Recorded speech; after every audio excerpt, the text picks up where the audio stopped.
Hello everyone. SEBI LODR Second Amendment 2021 6 मई 2021 को इसका notification आया था और 6 मई से ये इफ़ेक्टिव हैं।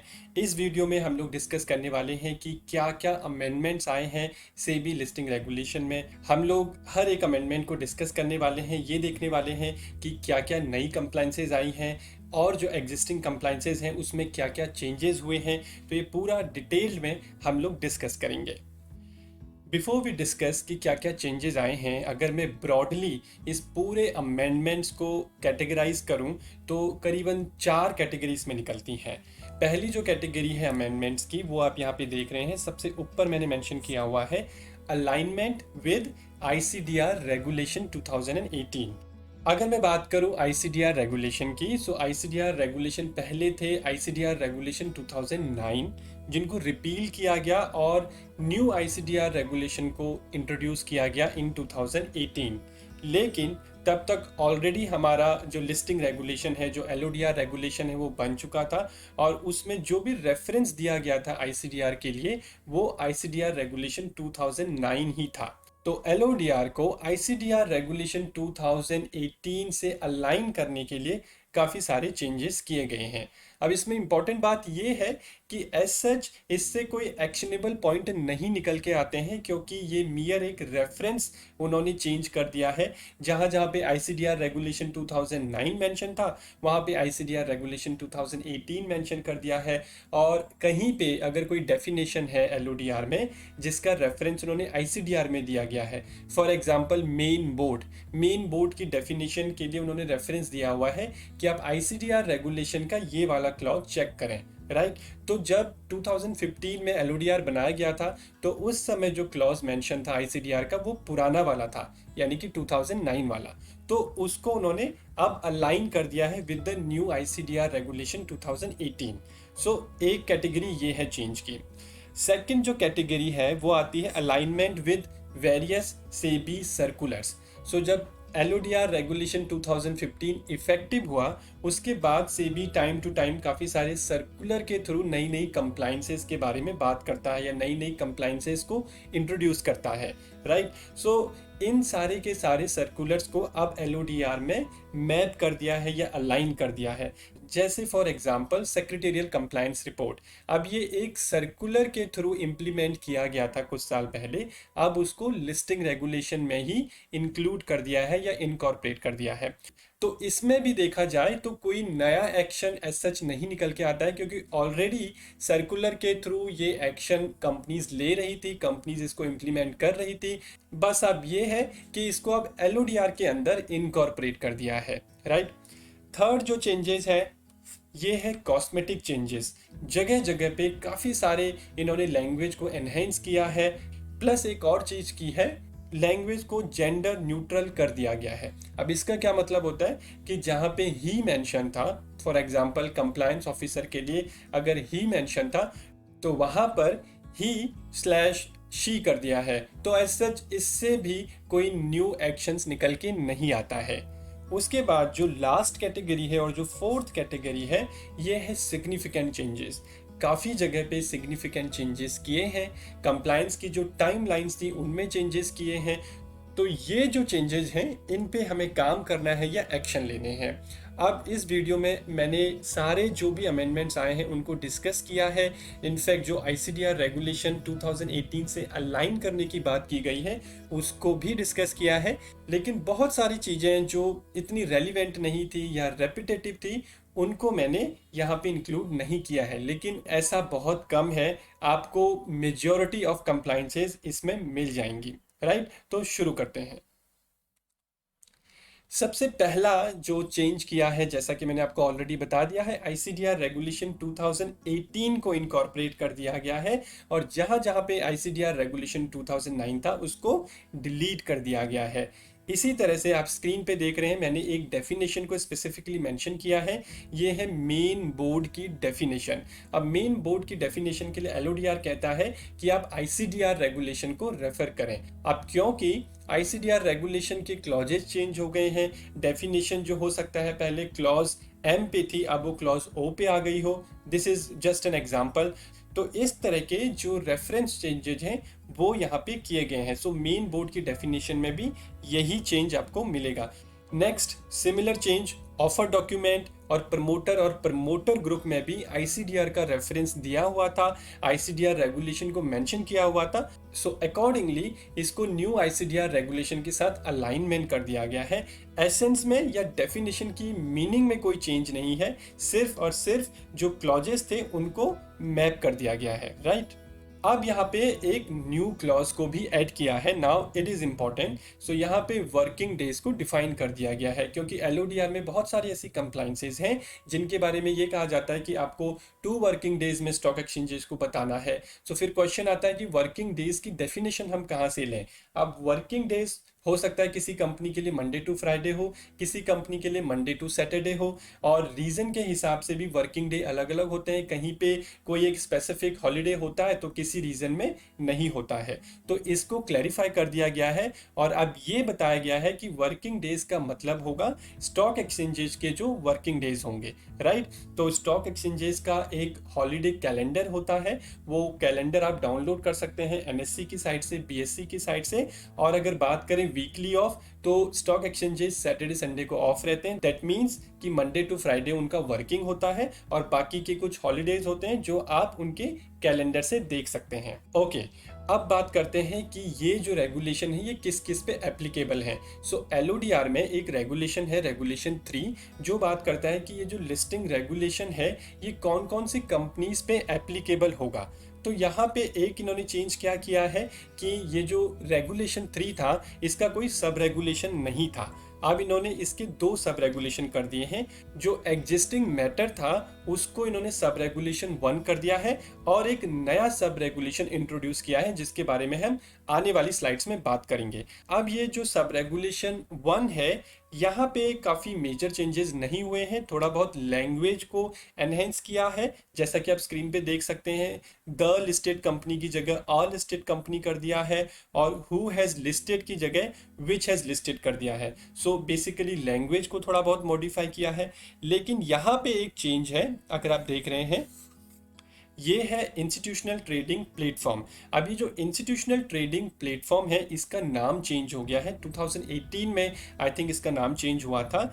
इंस्टीट्यूशनल ट्रेडिंग प्लेटफॉर्म की जगह अब इसको बोलते हैं इनोवेटर्स ग्रोथ प्लेटफॉर्म। सो ये जो सब रेगुलेशन है वो ये बताता है कि किन किन कंपनीज में एलओडीआर रेगुलेशन एप्लीकेबल है। सो उनमें से एक जो कैटेगरी ऑफ कंपनी है वो ये है कि जिनके स्पेसिफाइड सिक्योरिटीज लिस्ट हों। कहाँ लिस्ट हों? या तो मेन बोर्ड पे लिस्ट हो, या एसएमई एक्सचेंज पे लिस्ट हो, या फिर इंस्टीट्यूशनल ट्रेडिंग प्लेटफॉर्म पे लिस्ट हो। अब ये जो इंस्टीट्यूशनल ट्रेडिंग प्लेटफॉर्म है इसका नाम चेंज हो गया है इनोवेटर्स ग्रोथ प्लेटफॉर्म। तो इसलिए यहाँ पे ये चेंजेस लाया गया है। इनोवेटर्स ग्रोथ प्लेटफॉर्म बेसिकली उन कंपनीज के लिए होता है जो काफी इंटेंसिवली टेक्नोलॉजी को यूज करती हैं। सो इस स्लाइड में मैंने मेंशन किया हुआ है कि दिसंबर 12 2018 का ये सर्कुलर है जिसके अकॉर्डिंग इंस्टीट्यूशनल ट्रेडिंग प्लेटफॉर्म का जो फ्रेमवर्क था उसमें काफ़ी चेंजेस आए थे और एक चेंजेस था इसका नाम चेंज हुआ था। अब जैसा कि मैंने बताया कि रेगुलेशन 3 में एक सब रेगुलेशन को इंट्रोड्यूस किया गया है और ये काफ़ी इंपॉर्टेंट चेंज है। तो अगर आप देखेंगे एलओडीआर में काफ़ी सारे ऐसे रेगुलेशंस हैं, ऐसे काफ़ी सारी कंप्लाइंसेज हैं जो सारी लिस्टेड कंपनीज पे एप्लीकेबल नहीं होती हैं। वो सिर्फ कुछ टॉप 1000 लिस्टेड कंपनीज पे या टॉप 2000 लिस्टेड कंपनीज पे। अब ये टॉप 1000 या टॉप 2000 या टॉप 500 लिस्टेड कंपनीज किस बेसिस पे निकल के आती हैं? मार्केट कैपिटलाइजेशन के बेसिस पे। सो जैसे कि रिस्क मैनेजमेंट कमिटी का कॉन्स्टिट्यूशन है, डिविडेंड डिस्ट्रीब्यूशन पॉलिसी है। अगर आप रेगुलेशन 17 देखोगे वहाँ पे डायरेक्टर्स के कंपोजिशन से रिलेटेड भी काफ़ी सारे ऐसे सब रेगुलेशन हैं जो कि सारी लिस्टेड कंपनीज पे एप्लीकेबल नहीं होते हैं। कुछ या तो टॉप 100 पे, टॉप 500 पे, टॉप 1000 पे। सो अलग अलग कंप्लाइंसेस के लिए अलग अलग क्राइटेरिया दिया गया है। अब इसमें एक क्वेश्चन ये आता था कि मान लीजिए कि एक कंपनी है जो आज की डेट में टॉप 500 में आती है। मान लीजिए उसकी रैंकिंग है 498 और उस पे एक पर्टिकुलर कंप्लाइंस एप्लीकेबल हो गया इस साल से, लेकिन नेक्स्ट ईयर उसकी जो रैंकिंग है वो स्लिप हो गई, यानी कि जो 498 पे था वो 502 हो गया। इसका मतलब कि अब वो टॉप 500 में नहीं है। लेकिन क्या उसको कंप्लायंस करनी है या नहीं करनी है, इस पे एक क्वेश्चन आता था। तो अब ये क्लैरिफाई कर दिया है कि एक बार अगर आप पे कोई कंप्लायंस एप्लीकेबल हो गई, इर्रेस्पेक्टिव ऑफ द फैक्ट कि जो सब्सिक्वेंट ईयर्स हैं उसमें आप उस लिस्ट में हैं या नहीं है, एक बार अगर आप पे ये कंप्लायंस एप्लीकेबल हो जाती है, so you are suppose to do this compliance, right. So आपको ये कंप्लायंस कंटिन्यू करनी है। सो ये यहाँ पे एक सिग्निफिकेंट चेंज है। अब ये जो स्लाइड में आप देख रहे हैं, यहाँ पे कोई मेजर चेंज एज सच नहीं हुआ है। So basically whistle blower mechanism mention किया हुआ है एलओडीआर में। सो उसकी लैंग्वेज को करेक्ट कर दिया गया है। So instead of whistle blower mechanism इसको मेंशन किया हुआ है whistle blower policy slash vigil mechanism, right. So ये एक लैंग्वेज एनहेंसमेंट है। ओके, जैसा कि मैंने बताया कि जेंडर न्यूट्रल कर दिया है लैंग्वेज को। Compliance officer and his obligation mention किया हुआ था रेगुलेशन 6 में, उसको अब हिज स्लैश हर कर दिया गया है। रेगुलेशन 7.3 यहाँ पे एक इम्पॉर्टेंट चेंज है, और वो ये है कि जो रेगुलेशन 3 का सर्टिफिकेट होता है जो हम लोग हाफ ईयरली बेसिस पे स्टॉक एक्सचेंजेस को सबमिट करते हैं, जिसमें कि कंपनी सेक्रेटरी के साइन होते हैं प्लस आरटीए के ऑथराइज सिग्नेटरी के साइन होते हैं, तो इसका जो फ्रीक्वेंसी था वो साल में 2 बार था, हाफ ईयरली बेसिस पे था। ये अब एनुअल बेसिस पे कर दिया है, यानी कि अब आपको ये साल में 2 बार नहीं, बस एक बार ये सर्टिफिकेट स्टॉक एक्सचेंज को सबमिट करना है। और दूसरा जो चेंज है वो ये है कि यहाँ पे पहले मेंशन था कि with in 1 month of end of each half of the financial year हमें सबमिट करना है, यानी कि जो इसकी ड्यू डेट के लिए टाइम लाइन्स थी वो थी 1 मंथ, तो 1 मंथ को इन्होंने 30 डेज कर दिया है। यानी कि प्रैक्टिकली अब इसकी जो ड्यू डेट है वो 30 अप्रैल होगी एवरी ईयर, क्योंकि अब ये साल में सिर्फ एक बार करना है। सो ये यहाँ पे एक इम्पॉर्टेंट चेंज है। इसके बाद जो नेक्स्ट पॉइंट है वो फिर से आता है एप्लीकेबिलिटी पे। अब हमने एप्लीकेबिलिटी को रेगुलेशन 3 में भी डिस्कस किया था, लेकिन वो एंटायर एलओडीआर के लिए एप्लीकेबिलिटी का कॉन्सेप्ट था। ये जो रेगुलेशन 15 है ये बेसिकली जो चैप्टर 4 है। अब चैप्टर 4 कौन सा है?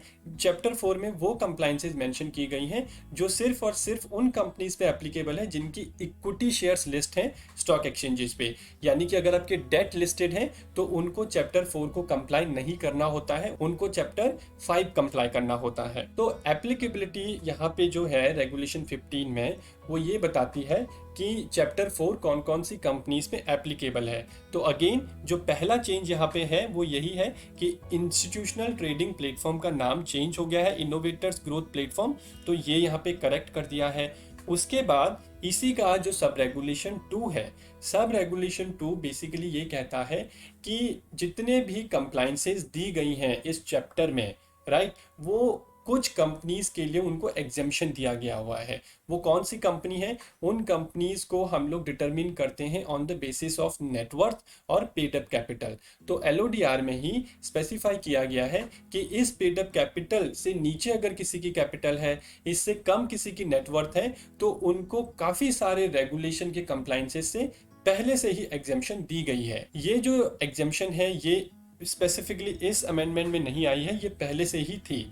अब यहाँ पे जो चेंज है वो ये है कि एक जो एग्जम्पशन था, जैसे कि अगर आप यहाँ पे स्क्रीन पे देख रहे हैं रेगुलेशन 17 की एग्जम्पशन है, 17A की एग्जम्पन है, 18, 19, 20, तो काफ़ी जो मेजर कंप्लाइंसेस हैं उनकी एग्जम्पशंस दी गई हैं इन जो स्मॉल साइज कंपनी है, हम इनको यहाँ पे स्मॉल साइज कंपनी बोल सकते हैं जस्ट फॉर रेफरेंस। एक जो एग्जम्पशन मिली हुई थी वो मिली हुई थी रेगुलेशन 46 से।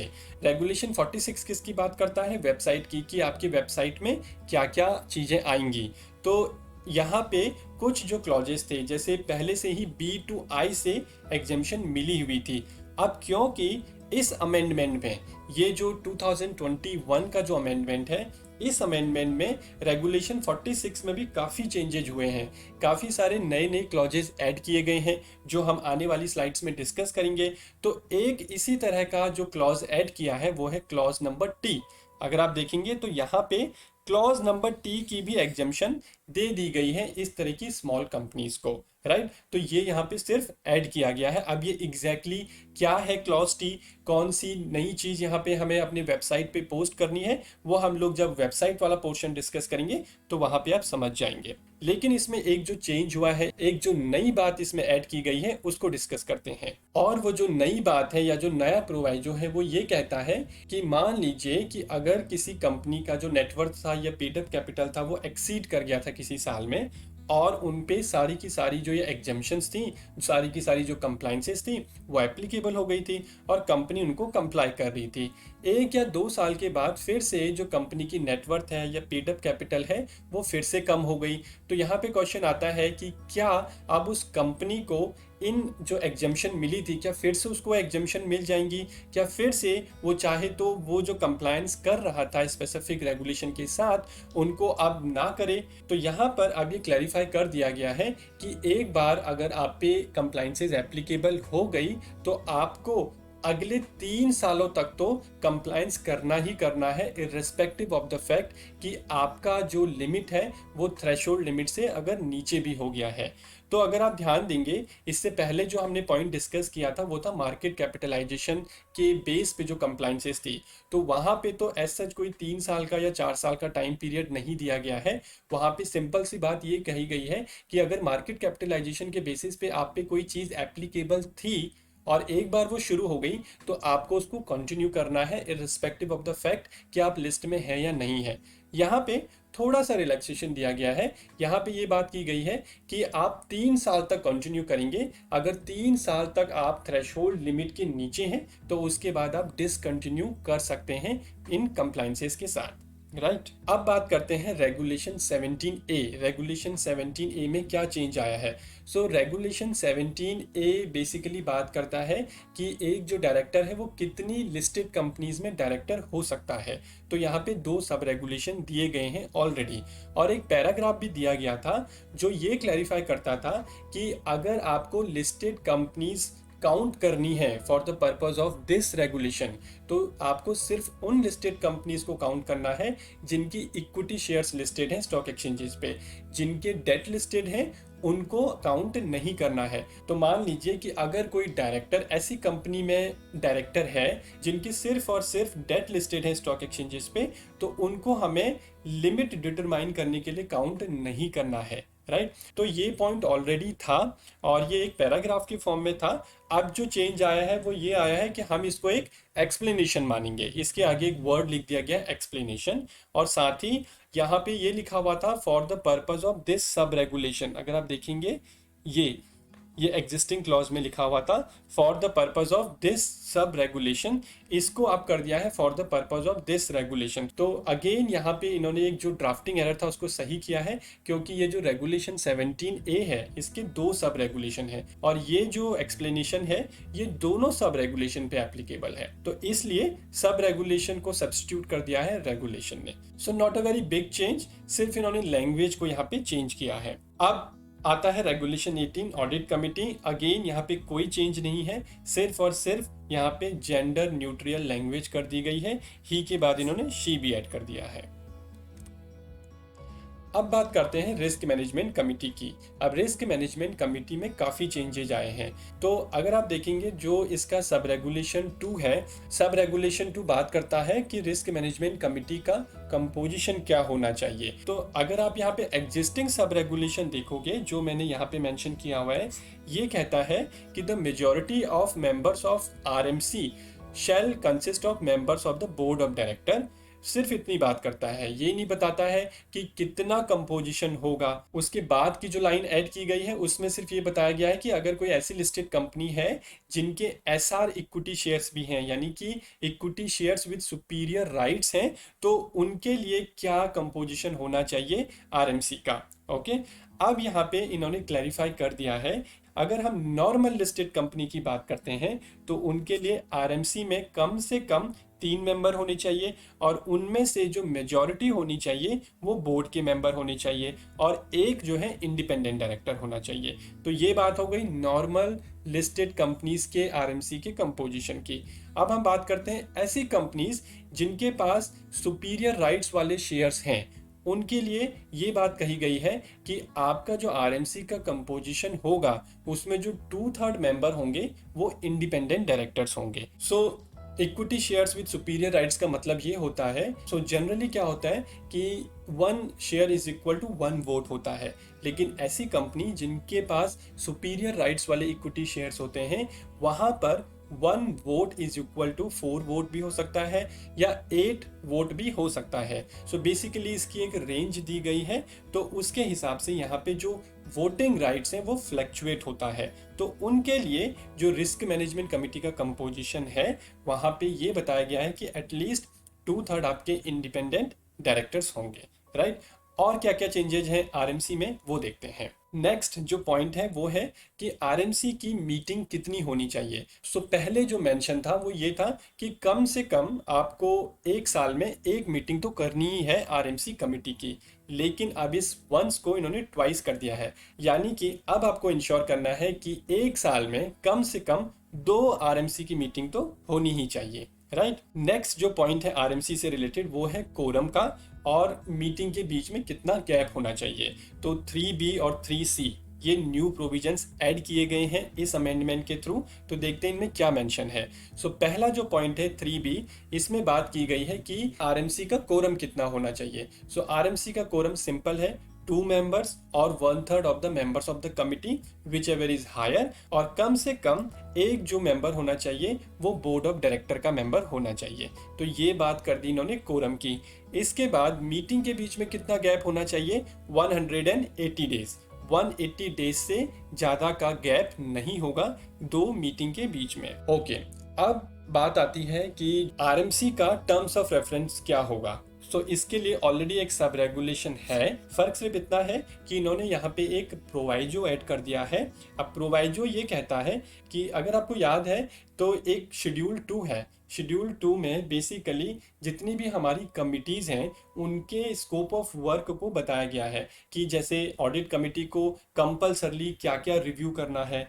तो उसी तरह से आरएमसी का भी एक टर्म्स ऑफ रेफरेंस जो है इन्होंने मेंशन कर दिया है शेड्यूल 2 में, और वो भी पार्ट डी में। तो उसको हम आने वाली स्लाइड्स में पढ़ेंगे कि एग्जैक्टली क्या क्या मेंशन किया गया है।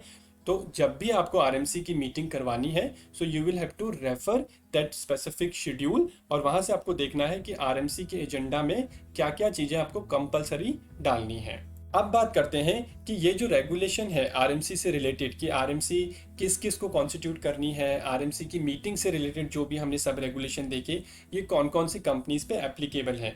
अब यहाँ पे भी एक बड़ा चेंज आया है, और वो चेंज ये है कि पहले ये सिर्फ टॉप 500 लिस्टेड कंपनीज पे एप्लीकेबल था, और अब ये टॉप 1000 लिस्टेड कंपनीज पे एप्लीकेबल हो गया है। यहाँ पर एक नया प्रोविजन और ऐड कर दिया गया है, एक नया सब रेगुलेशन ऐड कर दिया है विच इज सब रेगुलेशन 6, और ये आरएमसी को कुछ पावर देता है। तो अगर आरएमसी चाहे तो किसी भी एम्प्लॉय से कोई भी इंफॉर्मेशन सीख कर सकती है, और साथ ही अगर उसको लीगल एड चाहिए या कोई प्रोफेशनल एडवाइस चाहिए तो वो ले सकती है। सो ये आरएमसी को पावर यहाँ पे इस सब रेगुलेशन के थ्रू दी गई है। अब बात करते हैं सेक्रेटेरियल ऑडिट और सेक्रेटेरियल कंप्लायंस रिपोर्ट में क्या चेंज आया है।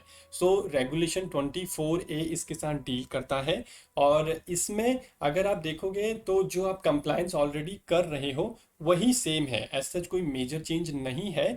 अगर आपको याद होगा तो जो सेक्रेटेरियल ऑडिट है वो तो हमारा कंपनीज एक्ट 2013 से निकल के आता है, और हम उसको ऑलरेडी कंप्लाई कर रहे हैं, और साथ ही पिछले कुछ सालों से हम लोग सेबी की सेक्रेटेरियल कंप्लायंस रिपोर्ट भी ले रहे हैं प्रैक्टिसिंग कंपनी सेक्रेटरी से। और ये जो सेक्रेटेरियल कंप्लायंस रिपोर्ट की जो कंप्लायंस थी ये बेसिकली एक सर्कुलर के थ्रू आती थी, एक सर्कुलर इशू हुआ था और उस सर्कुलर के थ्रू ये कंप्लायंस आती है। अब यहाँ पे क्या कर दिया है कि वो जो सेक्रेटेरियल कंप्लायंस रिपोर्ट जो कि सर्कुलर में था उसको अब इन्होंने एलओडीआर में ही इनकॉर्पोरेट कर दिया है। अब बात करते हैं कि जो इंडिपेंडेंट डायरेक्टर की सेपरेट मीटिंग होती है हमारी, यानी कि जो कंपनीज एक्ट से भी निकल के आता है कि जो इंडिपेंडेंट डायरेक्टर हैं उनको अपनी एक सेपरेट मीटिंग करनी है। इसके लिए जो रिक्वायरमेंट है या जो फ्रीक्वेंसी है वो है 1 मीटिंग इन अ ईयर।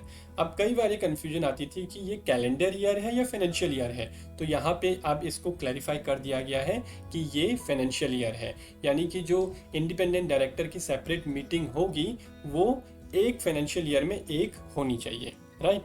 अब बात करते हैं रेगुलेशन 26 की। रेगुलेशन 26 में एक रिक्वायरमेंट थी कि non executive director shall disclose their share holding. अब वो अपनी शेयर होल्डिंग को कहाँ डिस्क्लोज करेंगे?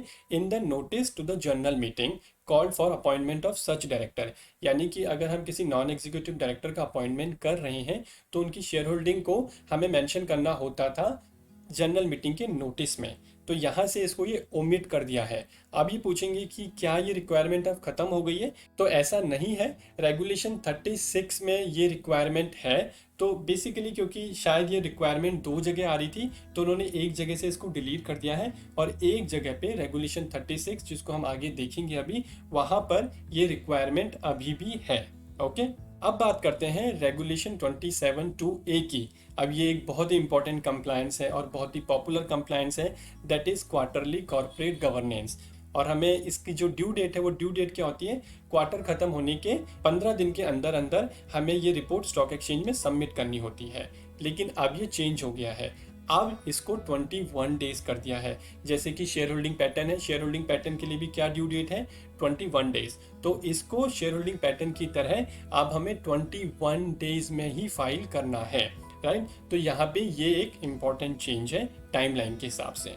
अब बात करते हैं रेगुलेशन 29 की। रेगुलेशन 29 में बेसिकली ये बात कही जाती है कि आपको कुछ बोर्ड मीटिंग का जो नोटिस है वो स्टॉक एक्सचेंजेज को भी देना होता है। जैसे फॉर एग्जांपल डिविडेंड या फिर फाइनेंशियल रिजल्ट से रिलेटेड अगर आपकी कोई मीटिंग हो रही है तो इन बोर्ड मीटिंग का इंटीमेशन आपको स्टॉक एक्सचेंजेज को भी देना होता है। अब फाइनेंशियल रिजल्ट्स के लिए तो ये जो रिक्वायरमेंट है वो ये है कि आपको कम से कम 5 दिन पहले नोटिस देना है। लेकिन बाकी जो आइटम्स हैं उनके केस में ये 2 वर्किंग डेज की बात की गई है, 2 क्लियर वर्किंग डेज की बात की गई है, राइट? तो इसी तरह का एक आइटम जो था, जो ऑलरेडी मेंशन था, वो था बोनस सिक्योरिटीज से रिलेटेड। यानी कि अगर आपकी जो बोर्ड मीटिंग है उसमें आप बोनस को कंसिडर करने वाले हो तो इसका भी नोटिस आपको स्टॉक एक्सचेंज को देना है।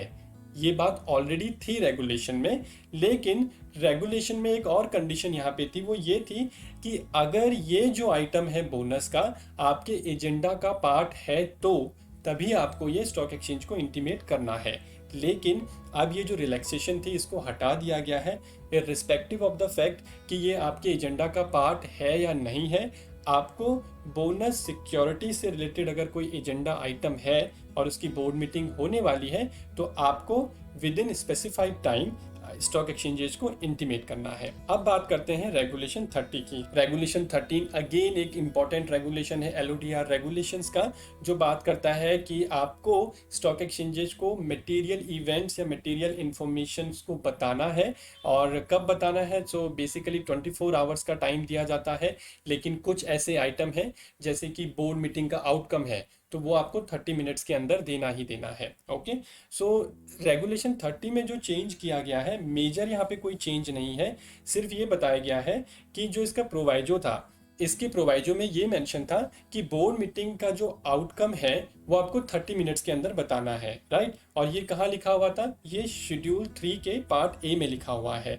अब यहाँ से इसको हटा दिया गया है। क्यों? क्योंकि ऑलरेडी ये शेड्यूल 3 में लिखा गया है। तो यहाँ पे 30 मिनट्स की जगह इन्होंने ये मेंशन कर दिया है कि the timeline specified therein, यानी कि शेड्यूल में जो टाइमलाइन मेंशन की गई है जो कि 30 मिनट्स ही है, वो जो टाइमलाइन है उसके हिसाब से आपको ये डिस्क्लोजर करना है। तो एज सच कोई बड़ा चेंज यहाँ पे नहीं है, बस लैंग्वेज जो रिपीट हो रही थी उसको यहाँ पे एक जगह से हटा दिया गया है। अब ये जो आप स्क्रीन पे देख रहे हैं ये है रेगुलेशन 31A, जो बात करता है disclosure of class of share holder and conditions for reclassification के।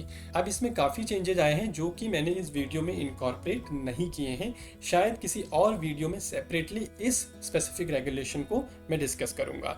तो हम देखते हैं बाकी के और रेगुलेशन में क्या क्या चेंजेस आए हैं। इसके बाद हम बात करेंगे रेगुलेशन 32 की, जो बात करता है कि आपको स्टेटमेंट ऑफ डेविएशन और variation in case of right issue या पब्लिक इशू आपको स्टॉक एक्सचेंजेस को सबमिट करना होता है। तो एलओडीआर में इसकी टाइमलाइन मेंशन नहीं थी। हालांकि एक सर्कुलर में ऑलरेडी इसकी टाइमलाइन के बारे में क्लैरिफाई कर दिया गया था कि आपको 45 डेज के अंदर ये सबमिट करना है। तो यहाँ पे उसी चीज़ को इनकॉर्पोरेट कर दिया गया है। तो यानी कि स्टेटमेंट ऑफ डेविएशन और वेरिएशन का जो टाइमलाइन है वो अब स्पेसिफिकली एलओडीआर में मेंशन कर दिया है। अब बात करते हैं regulation 33 financial results. Financial results वाला जो रेगुलेशन है ये भी एक इम्पॉर्टेंट रेगुलेशन है। इसमें क्या कोई बहुत मेजर चेंज आया है? सो आई वुड से कि शायद कोई बहुत बड़ा चेंज तो नहीं आया है, लेकिन एक रेगुलेशन 6 है जिसको अब इन्होंने ओमिट कर दिया है। इस रेगुलेशन में ये बात की गई है कि जो हम अपने फाइनेंशियल्स के साथ अपनी जो ऑडिटर्स रिपोर्ट भेजते हैं और ऑडिटर्स रिपोर्ट के साथ हम लोग एक statement on impact of audit qualification भी भेजते हैं। यानी कि अगर कोई ऑडिट की क्वालिफिकेशन है तो उसका एक स्टेटमेंट हमें भेजना होता है स्टॉक एक्सचेंजेज को। तो ये रेगुलेशन 6 में ये बात की गई थी कि इस तरह का जो स्टेटमेंट हम स्टॉक एक्सचेंजेस को सबमिट करेंगे उसको स्टॉक एक्सचेंज रिव्यू करेगी। सो ये जो रिव्यू की रिक्वायरमेंट थी स्टॉक एक्सचेंजेज के लिए, इसको ओमिट कर दिया गया है। अब बात करते हैं रेगुलेशन 34 की। अगेन वेरी इंपॉर्टेंट रेगुलेशन जो बात करता है एनुअल रिपोर्ट की। अब एनुअल रिपोर्ट में क्या क्या चीजें आनी चाहिए उसके बारे में ये बताता है। तो इसी का जो सब रेगुलेशन 2 का पॉइंट नंबर F है, यानी कि क्लॉज F जो है वो ये बोलता था कि जो टॉप 1000 लिस्टेड कंपनीज है ना मार्केट कैपिटलाइजेशन के बेसिस पे, उनको एक बिजनेस रिस्पॉन्सिबिलिटी रिपोर्ट अटैच करनी है अपने एनुअल रिपोर्ट के साथ, राइट। तो ये उनके लिए कंपलसरी था। प्लस कुछ ऐसी कंपनीज जो टॉप 1000 में नहीं आती हैं, और या फिर ऐसी कंपनी जिनकी जो सिक्योरिटीज़ हैं वो एसएमई एक्सचेंज पे लिस्टेड हैं, अगर वो चाहें तो वॉलेंटरी बेसिस पे बिजनेस रिस्पॉन्सिबिलिटी रिपोर्ट को अपनी एनुअल रिपोर्ट में अटैच कर सकते हैं, राइट। अब इसमें चेंज क्या आया है? चेंज आया है अभी जो बिजनेस रिस्पॉन्सिबिलिटी रिपोर्ट है इसका नाम चेंज कर दिया है और इसका फॉर्मेट भी चेंज होने वाला है। तो इसी वजह से इस क्लॉज को डिलीट कर दिया गया है और इसकी जगह एक नया क्लॉज आ गया है। उस क्लॉज को देखते हैं कि उसमें क्या लिखा है। तो अगर आप देखेंगे क्लॉज F जो कि नया क्लॉज F है, वो ये बोलता है कि for the top 1000 listed entities based on market capitalisation, a business responsibility report describing the initiative taken by the listed entity from an environmental, social and governance perspective in the format as specified by the board from time to time। तो ये आपको करना है। लेकिन proviso क्या कहता है? Proviso ये कहता है provided that the requirement of submitting a business responsibility report shall be discontinued. हाँ, ये जो बिजनेस रिस्पॉन्सिबिलिटी रिपोर्ट की जो रिक्वायरमेंट है एनुअल रिपोर्ट के साथ, इसको डिसकंटिन्यू कर दिया जाएगा आफ्टर फाइनेंशियल ईयर 21-22, यानी कि इस साल के बाद इसको डिसकंटिन्यू कर दिया जाएगा। लेकिन ऐसा नहीं है कि उसके बाद हमें कोई रिपोर्ट अटैच नहीं करनी है। मैंने जैसे कि आपको बताया कि बिजनेस रिस्पॉन्सिबिलिटी रिपोर्ट का जो नाम है वो चेंज हो गया है, तो अब उस रिपोर्ट को आपको एनुअल रिपोर्ट के साथ अटैच करना है। उसका जो फॉर्मेट होगा वो भी अलग होगा। तो ये जो प्रोवाइजो है ये फर्दर ये कहता है कि with effect from financial year 22-23, यानी कि नेक्स्ट फाइनेंशियल ईयर से, the top 1000 listed entities based on market capitalisation shall submit a business responsibility and sustainability report. अब इसका नाम क्या हो गया है? Business responsibility and sustainability report in the format as specified by the board from time to time. इसी clause में further 2 proviso दिए गए हैं और उसमें से जो पहला प्रोवाइजो है वो ये कहता है कि अगर चाहे जो ये टॉप 1000 लिस्टेड कंपनीज हैं, हालांकि इस साल उनको बिजनेस रिस्पॉन्सिबिलिटी रिपोर्ट ही अटैच करनी है लॉ के हिसाब से, लेकिन अगर वो चाहें तो इसी साल से वॉलेंटरी बेसिस पे जो नई रिपोर्ट है यानी कि business responsibility and sustainability report, उसको अटैच करना शुरू कर सकते हैं इसी साल से वॉलेंटरी बेसिस पे, राइट। जो दूसरा प्रोवाइजो है वो ये कहता है provided further that the remaining listed entities, यानी कि ऐसी लिस्टेड कंपनीज जो टॉप 1000 में नहीं आती हैं और ऐसी कंपनीज जिनकी जो सिक्योरिटीज हैं वो एसएमई एक्सचेंज पे हैं, अगर वो चाहें तो वॉलेंटरी बेसिस पे इस रिपोर्ट को अटैच कर सकते हैं। तो ये जो प्रोविजन था पहले भी था, और सिर्फ ये है कि मेन जो बात है वो ये है कि इसमें इसका नाम चेंज हो गया है एक तो बिजनेस रिस्पॉन्सिबिलिटी रिपोर्ट का, और जाहिर सी बात है कि इसका फॉर्मेट भी चेंज हो गया है। अब बात करते हैं रेगुलेशन 36 की। अगर आपको याद हो, इससे पहले मैंने एक स्लाइड में ये बताया था कि जो नॉन एग्जीक्यूटिव डायरेक्टर हैं, अगर उनका अपॉइंटमेंट हो रहा है तो उनको जनरल मीटिंग का जो नोटिस है उसमें अपना शेयर होल्डिंग डिस्क्लोज करना होता है, लेकिन वहाँ से उसको डिलीट कर दिया गया था। उसका रीज़न मैंने ये बताया था कि ऑलरेडी रेगुलेशन 36 में सेम बात की गई है, तो वो जो रिपीट हो रही थी चीज़ें उनको हटा दिया गया है। तो यहाँ पे अगर आप इसका सब रेगुलेशन 3 का क्लॉज ई देखेंगे तो यहाँ पे ये बात कहता है share holding of non executive director. अब यहाँ पे फर्दर क्या एडिशन हुआ है वो पढ़ लीजिए। फर्दर एडिशन ये हुआ है, in the listed company including share holder as a beneficial owner. अभी जो बेनिफिशियल ओनर है इसकी बात काफ़ी टाइम से हो रही है, जगह जगह पे इसको इनकॉर्पोरेट भी कर दिया गया है। तो सेम चीज़ यहाँ पे भी इन्होंने मेंशन कर दी है कि जो नॉन एग्जीक्यूटिव डायरेक्टर की शेयर होल्डिंग आपको देखनी है, प्लस ये भी देखना है कि अगर वो as a beneficial owner share holder है तो भी आपको उनकी शेयर होल्डिंग को डिस्क्लोज करना है। चलिए अब बात करते हैं रेगुलेशन 40 सब रेगुलेशन 9 की। अब इससे पहले हमने एक जगह पे डिस्कस किया था रेगुलेशन 7 सब रेगुलेशन 3 का सर्टिफिकेट हम लोग कब देते थे, हम लोग हाफ ईयर बेसिस पे देते थे। अब उसको चेंज कर दिया गया है एनुअल बेसिस पे। सेम चीज़ यहाँ पे भी कर दी गई है। ये जो रेगुलेशन 49 का जो सर्टिफिकेट है इसकी भी जो फ्रीक्वेंसी है वो एनुअल कर दी है, यानी कि साल में एक बार करना है, और 1 मंथ की जगह अगेन चेंज कर दिया है 30 डेज। तो यानी कि इसकी भी जो ड्यू डेट है वो हर साल कब होगी, 30 अप्रैल को होगी। ओके, सो ये भी एक इम्पॉर्टेंट चेंज है टाइमलाइन की पॉइंट ऑफ व्यू से। अब जो नेक्स्ट हमारा रेगुलेशन है वो है रेगुलेशन 43A, जो बात करता है डिविडेंड डिस्ट्रीब्यूशन पॉलिसी की। अब डिविडेंड डिस्ट्रीब्यूशन पॉलिसी जो पहले सिर्फ टॉप 500 लिस्टेड कंपनीज पे एप्लीकेबल थी, अब उसको बढ़ा दिया है और उसका जो दायरा है उसको बढ़ा दिया है, और ये जो रेगुलेशन है ये टॉप 1000 लिस्टेड एंटिटीज पे एप्लीकेबल है। ओके, दूसरा यहाँ पे जो इम्पोर्टेंट चेंज है वो ये है कि पहले क्या रिक्वायरमेंट थी कि जो आपकी डिविडेंड डिस्ट्रीब्यूशन पॉलिसी है उसको अपनी वेबसाइट में तो पोस्ट करना ही है, साथ में अपने एनुअल रिपोर्ट में भी उसको एज एन एनेक्चर अटैच करना है। सो यहाँ पे ये एनुअल रिपोर्ट की अननेसेसरी जो पेजेस है उसको बढ़ाता था। तो यहाँ पे काफ़ी अच्छा चेंज ये किया है, अब सेबी ने ये कहा है कि आपको ये जो डिविडेंड डिस्ट्रीब्यूशन पॉलिसी है अपनी वेबसाइट पे लगानी है और एनुअल रिपोर्ट में आपको अटैच नहीं करनी है, और आपको सिर्फ एक वेब लिंक देना है। वेब लिंक कहाँ देना है, एनुअल रिपोर्ट में। हाँ, अगर कोई मेजर चेंजेस होते हैं किसी साल में तो वो चाहे तो आप स्पेसिफाई कर सकते हो एनुअल रिपोर्ट में कि हमारी डिविडेंड डिस्ट्रीब्यूशन पॉलिसी में क्या चेंजेस हुए हैं। तो डिविडेंड डिस्ट्रीब्यूशन पॉलिसी में 2 चेंजेज हुए हैं। एक तो ये टॉप 1000 लिस्टेड कंपनीज पे एप्लीकेबल है, पहले ये सिर्फ टॉप 500 पे एप्लीकेबल थी, और दूसरा अब हमें इसको एनुअल रिपोर्ट में अटैच नहीं करना है। अब बात करते हैं रेगुलेशन 44 की। तो ये भी एक प्रैक्टिकल चेंज आया है। तो जो भी आपके वोटिंग रिजल्ट्स होते हैं, यानी कि अगर आपने पोस्टल बैलेट किया है या एनुअल जनरल मीटिंग है तो उसमें जो भी आपकी वोटिंग होती है उस वोटिंग रिजल्ट्स को आपको 48 आवर्स के अंदर अंदर स्टॉक एक्सचेंजेस को सबमिट करना होता था। तो यहाँ पे मान लीजिए कि अगर आपकी जो मीटिंग थी वो फ्राइडे की थी, तो इर्रिस्पेक्टिव ऑफ द फैक्ट कि सैटरडे संडे आने वाला है, आपको बाय संडे अपना जो वोटिंग रिजल्ट्स है वो स्टॉक एक्सचेंजेस को सबमिट करना होता था। यहाँ पे इन्होंने ये एक रिलैक्सेशन दे दिया है कि अब आपको 2 वर्किंग डेज में करना है, यानी कि अगर फ्राइडे की मीटिंग है तो इंस्टेड ऑफ संडे अब वो जो ड्यू डेट है उसकी वो कब हो जाएगी, वो ट्यूसडे हो जाएगी। अब ये जो यहाँ पे रेगुलेशन आप देख रहे हैं ये है रेगुलेशन 45, जो डील करता है कि अगर किसी लिस्टेड कंपनी को अपना नाम चेंज करना है तो फिर क्या क्या प्रोसीजर उसका होना चाहिए।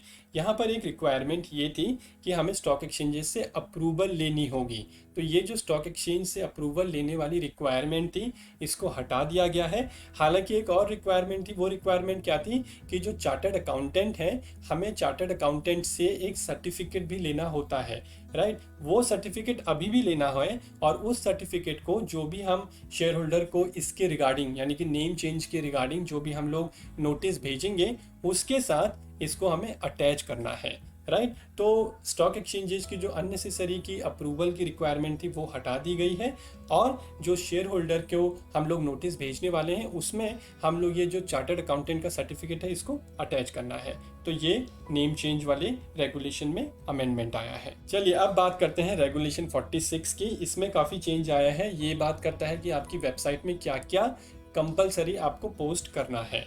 अच्छा, इसमें जो भी चेंजेज आए हैं, इसमें जो भी क्लॉजेस को ऐड किया गया है, आई वुड से कि कुछ नया नहीं है। कुछ कुछ जो क्लॉजेज हैं वो नए भी हैं, लेकिन बहुत सारे ऐसे क्लॉजेज हैं जो ऑलरेडी किसी रेगुलेशन में थे। जैसे फॉर एग्जांपल रेगुलेशन 30 की जो पॉलिसी है, मटेरियलिटी की जो पॉलिसी है, वो रेगुलेशन 30 में ही स्पेसिफिकली बोलता है कि आपको इसको वेबसाइट में पोस्ट करना है। लेकिन उसी चीज को अब इन्होंने वेबसाइट वाला जो रेगुलेशन है, स्पेसिफिकली रेगुलेशन 46, वहां पे भी मेंशन कर दिया गया है। आई थिंक इसका जो रीजन है वो ये है कि अगर किसी को एक साथ देखना है कि मुझे अपनी वेबसाइट में क्या क्या चीजें पोस्ट करनी है, तो उसको काफी कन्वीनियंटली एक ही जगह पे सारी चीजें मिल जाएं।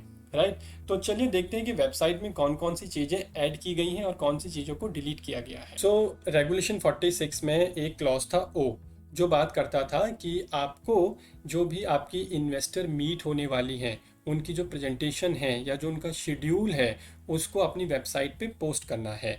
सो जो एग्जिस्टिंग रेगुलेशन था वो ये कहता है, शेड्यूल ऑफ एनालिस्ट और institutional investor meet and presentation made by listed entity to analyst or institutional investors simultaneously with submission to stock exchange, right? तो ये जो रिक्वायरमेंट है ये अभी भी है। यहाँ पे जो वर्ड लिखा गया था simultaneously with submission to stock exchanges, इसको हटा दिया गया है। तो अगर आप जो इसकी नई लैंग्वेज है वो देखेंगे तो मैंने यहाँ पे मेंशन की गई है। एज इट इज सेम है, आपको जो शेड्यूल है वो भी पोस्ट करना है, प्लस प्रेजेंटेशन भी पोस्ट करनी है वेबसाइट में, राइट। और ऐसा नहीं है कि स्टॉक एक्सचेंजेस को अब हमें ये नहीं बताना है, बताना है। इसके बारे में जो बात की गई है वो शेड्यूल 3 में बात की गई है, राइट। इसके बाद इन्होंने जो मीट वर्ड है उसको यहाँ पे डिफाइन कर दिया गया है कि इन्वेस्टर मीट का क्या मतलब है। ये एक्सप्लेनेशन में इन्होंने यहाँ पे डिफाइन कर दिया गया है।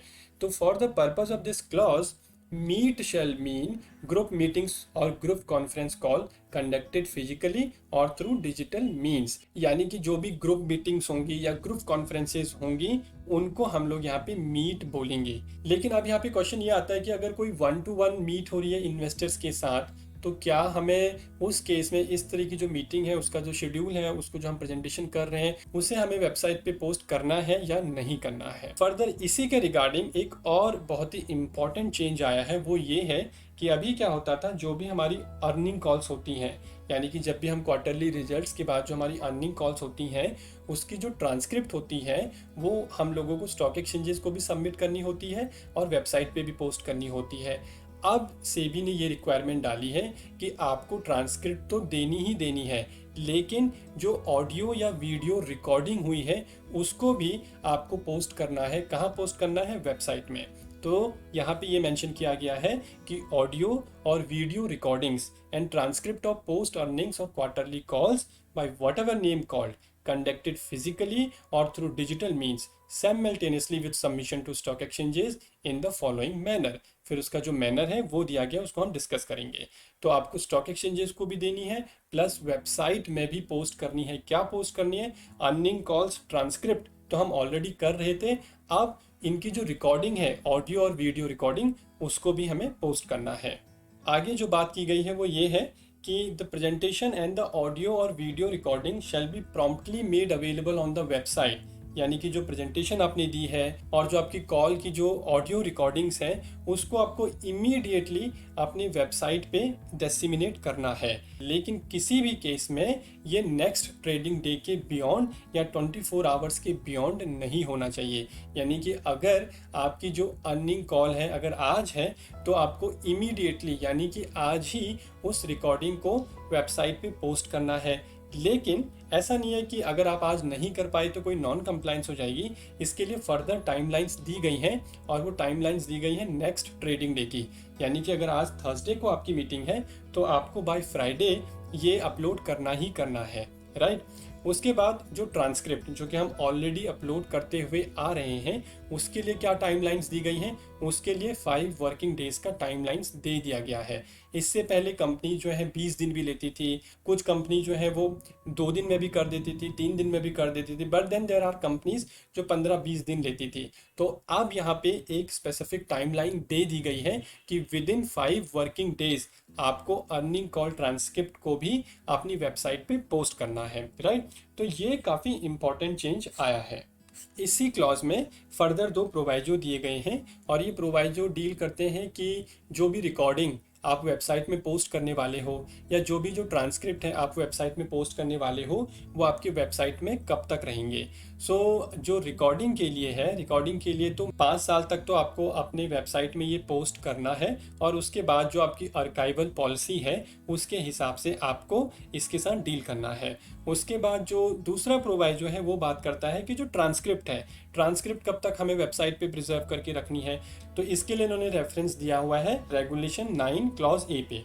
तो रेगुलेशन 9 किसके साथ डील करता है? रेगुलेशन 9 बात करता है एक पॉलिसी की, जिस पॉलिसी का नाम होता है preservation of documents, policy on preservation of documents. और उसका जो क्लॉज ए है वो बेसिकली डील करता है कि ऐसे कौन कौन से डॉक्यूमेंट्स होंगे जो परमानेंट होंगे डॉक्यूमेंट्स में। तो वहां पे इसका रेफरेंस दिया हुआ है। फर्दर इसी क्लॉज में टाइमलाइन के लिए एक पैराग्राफ दिया गया है जो कि ये कहता है कि ये जो रिक्वायरमेंट है ऑडियो और वीडियो रिकॉर्डिंग या फिर ट्रांसक्रिप्ट से रिलेटेड, ये वॉलेंटरी बेसिस पे तो आपको इसी साल से शुरू कर देना है, यानी कि 1 अप्रैल 2021 से।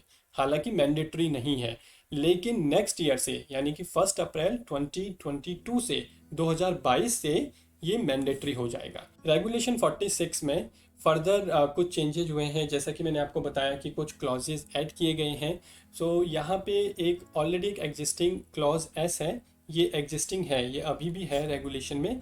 ये बात करता है कि आपको अपनी कंपनी की वेबसाइट में अपने सब्सिडियरी के अकाउंट्स को भी अपलोड करना है। जितनी भी आपकी सब्सिडरीज हैं उनके सेपरेट ऑडिटेड फाइनेंशियल स्टेटमेंट को अपलोड करना है। और कब अपलोड करना है इसकी टाइमलाइंस भी दी गई हैं कि जो भी आपकी एजीएम होने वाली है उससे 21 दिन पहले। यहाँ पे जो क्लॉज एस है, ये आप क्लॉज एस जो देख रहे हैं, इसका कुछ प्रोवाइजो दिया गया है। क्या प्रोवाइजो है?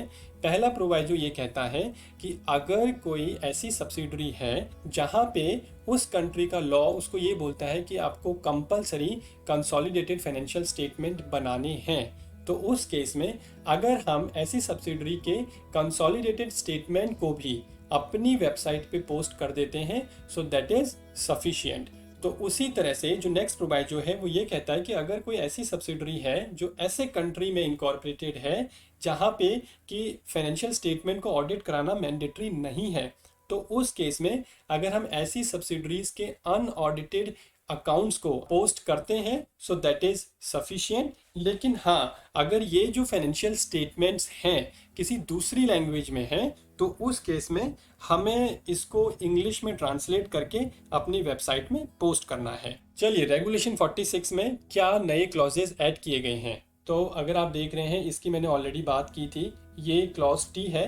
क्लॉज टी में बात की गई है सेक्रेटेरियल कंप्लायंस रिपोर्ट की, तो ये आपको अपनी वेबसाइट पे पोस्ट करना है। फिर जो क्लॉज यू है, ये ऑलरेडी रेगुलेशन 30 के हिसाब से आपकी वेबसाइट पे जाना चाहिए। ये जो पॉलिसी होती है determination of materiality of events और इंफॉर्मेशन, तो यहाँ पे इसको अगेन मेंशन कर दिया गया है। फिर रेगुलेशन 30 से ही रिलेटेड क्लॉज वी और डब्ल्यू है। क्लॉज वी जो है वो ये कहता है कि आपकी कंपनी में जो भी पर्सन ऑथराइज्ड है, किस चीज़ के लिए ऑथराइज्ड है, to determine the materiality of an event. ये ऑलरेडी रेगुलेशन 30 में है और कंपनी इसको कंप्लाई करती हैं, तो उस पर्सन की जो डिटेल्स हैं वो आपको अपनी वेबसाइट में डिसेमिनेट करनी है। फिर जो क्लॉज डब्ल्यू है वो ये बोलता है कि जो भी इवेंट्स को आप स्टॉक एक्सचेंजेस को बता रहे हो अंडर रेगुलेशन 30, वो आपको अपनी वेबसाइट में पोस्ट करना है। तो ये भी ऑलरेडी रेगुलेशन 30 में मैंडेटरी था, लेकिन हाँ, इसको 46 में फिर से मेंशन कर दिया है। फिर कुछ और न्यू क्लॉजेज हैं, जैसे कि एक्स में दिया गया है स्टेटमेंट ऑफ डेविएशन और variation as specified in regulation 32 of these regulation. दूसरा, डिविडेंड डिस्ट्रीब्यूशन पॉलिसी, जो कि ऑलरेडी मैंडेटरी थी, तो फिर से इसको यहाँ पे मेंशन कर दिया गया है।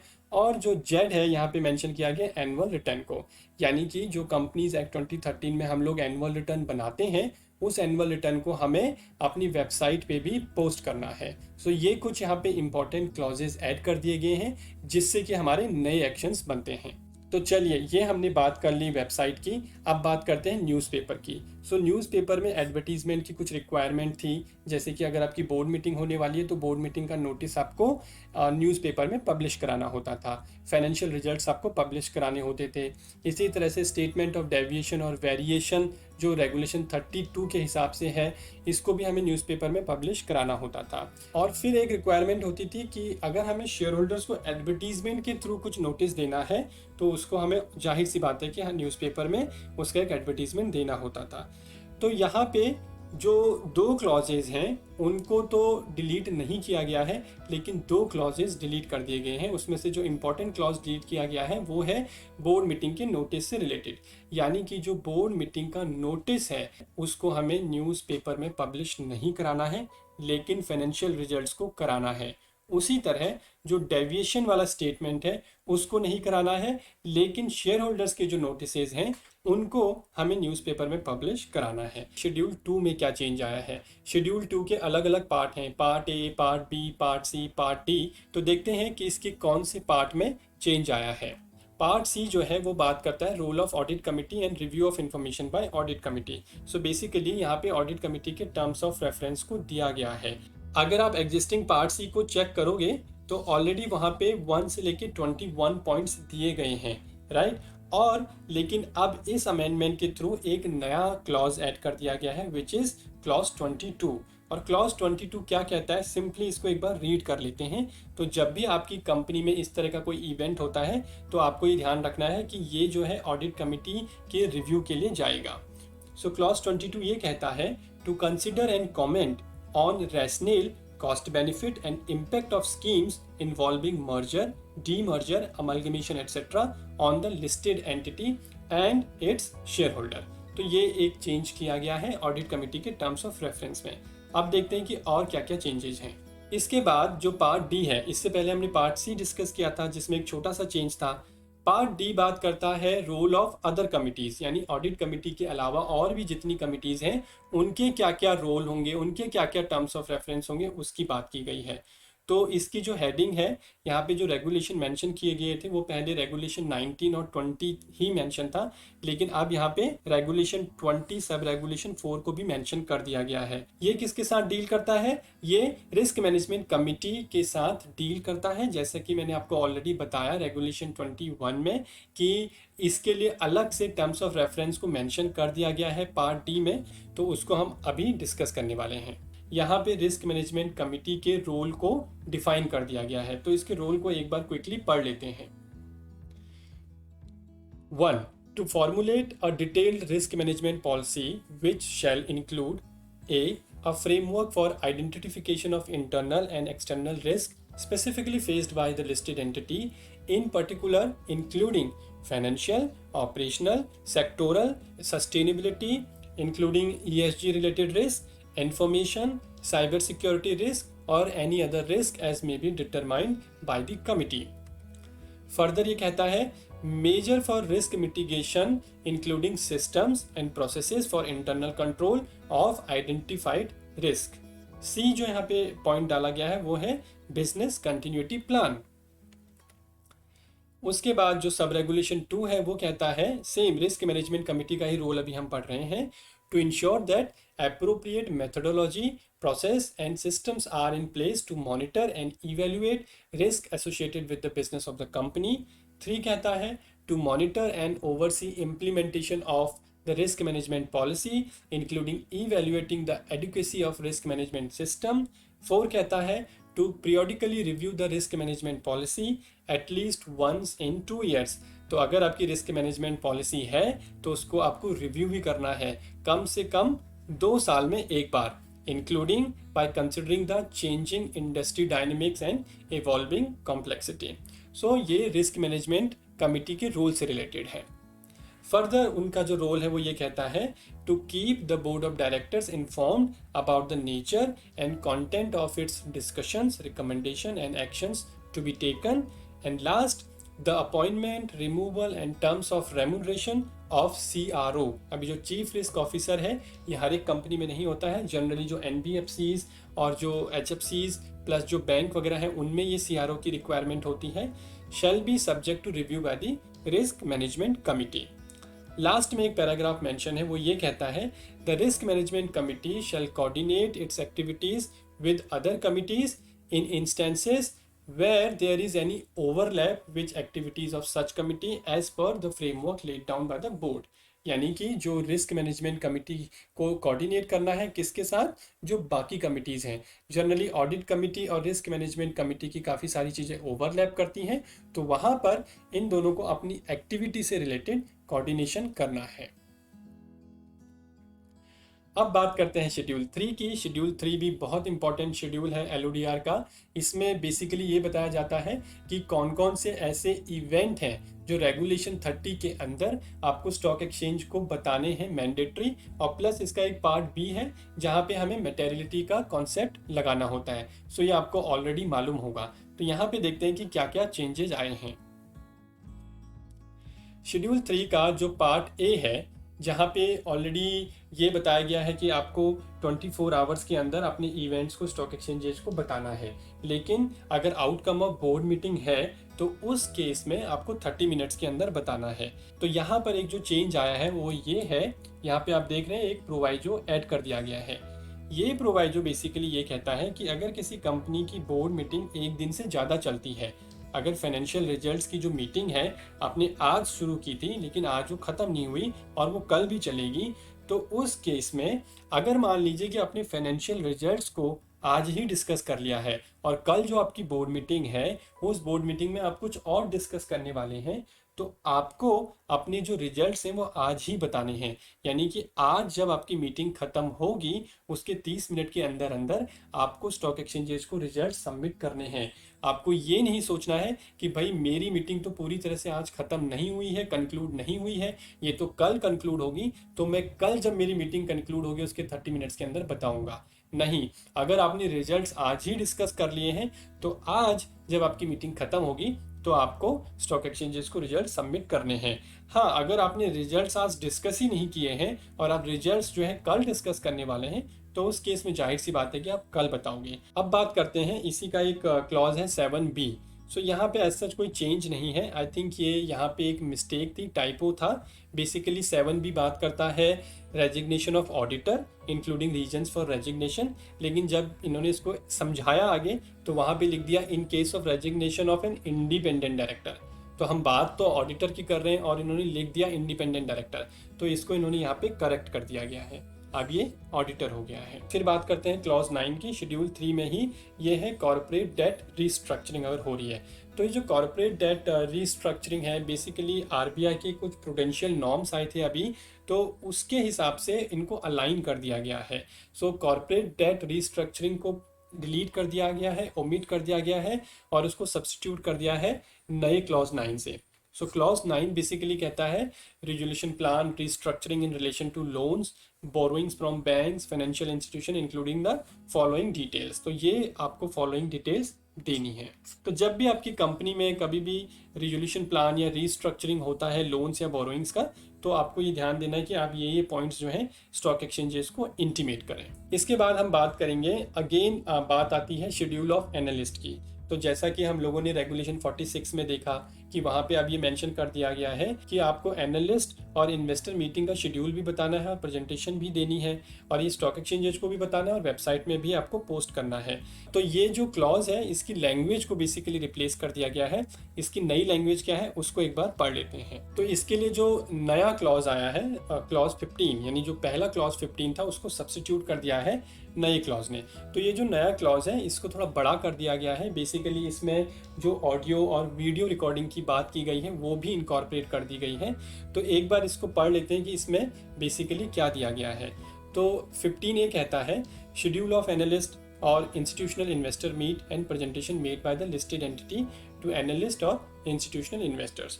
फिर अगेन यहाँ पे जो मीट है उसको डिफाइन कर दिया गया है। इसको हमने ऑलरेडी रेगुलेशन 46 में डिस्कस कर लिया है।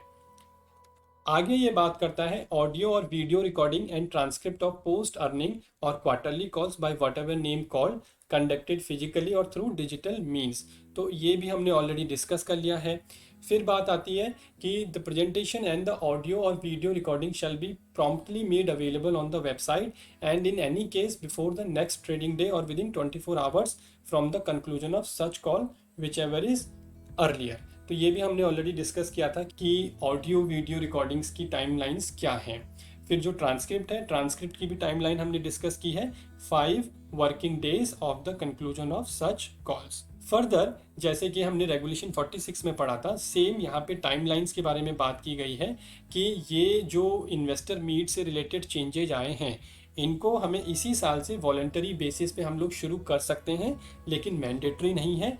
लेकिन नेक्स्ट ईयर से यानी कि अप्रैल 1 2022 से 2022 से ये मैंडेटरी हो जाएगा। अब हम बात करते हैं नेक्स्ट शेड्यूल की, एनुअल रिपोर्ट वाला शेड्यूल। इसमें क्या चेंजेज आए हैं। अब जो यहाँ पे आप क्लॉज 5 देख रहे हैं, क्लॉज 5 बेसिकली ये कहता है कि आपको अपनी एनुअल रिपोर्ट में रेम्यूनरेशन ऑफ डायरेक्टर को भी मेंशन करना है।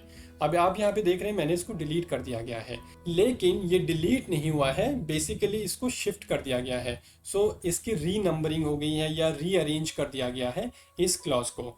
तो जो क्लॉज 5 था पहले रेम्यूनरेशन ऑफ डायरेक्टर, इसको अब कर दिया गया है स्टेक होल्डर रिलेशनशिप कमिटी। तो ये जो स्टेक होल्डर रिलेशनशिप कमिटी था ये पहले क्या था, क्लॉज 6 था। तो इसका नाम पहले स्टेक होल्डर ग्रीवेंस कमिटी था, अब इसका नाम कर दिया है स्टेक होल्डर्स रिलेशनशिप कमिटी। तो अगर आप देखोगे तो लैंग्वेज में कोई चेंज नहीं है, सिर्फ जो क्लॉज सी है, क्लॉज सी में थोड़ा सा लैंग्वेज को इन्होंने एनहेंस किया है। यहाँ पे ये बताया गया है कि आपको अपनी एनुअल रिपोर्ट में क्या बताना है स्टेक होल्डर रिलेशनशिप कमिटी के लिए, number of share holders complaint received during the financial year. पहले ये क्या था, ये मैंने यहाँ पे मेंशन किया है, जिसको हटाया गया, number of share holder complaint received so far. So I think as such कोई चेंज नहीं है। ये बेसिकली इसको और क्लियर कर दिया कि हम लोग फाइनेंशियल ईयर की बात कर रहे हैं कि फाइनेंशियल ईयर में क्या आपके शेयर होल्डर कंप्लेंट आए थे वो आपको एनुअल रिपोर्ट में बताना है। बाकी इसको सिर्फ रीअरेंज किया है, ये पहले क्लॉज 6 था, अब इसको क्लॉज 5 कर दिया गया है। और इसी के साथ एक क्लॉज 5A को भी ऐड कर दिया गया है, ये है रिस्क मैनेजमेंट कमिटी से रिलेटेड। यानी कि अब आपको अपनी एनुअल रिपोर्ट में रिस्क मैनेजमेंट कमिटी से रिलेटेड भी कुछ इन्फॉर्मेशन देनी है। क्या इन्फॉर्मेशन देनी है, brief description of terms of reference, composition, names of members and chairperson, meeting and attendance during the year.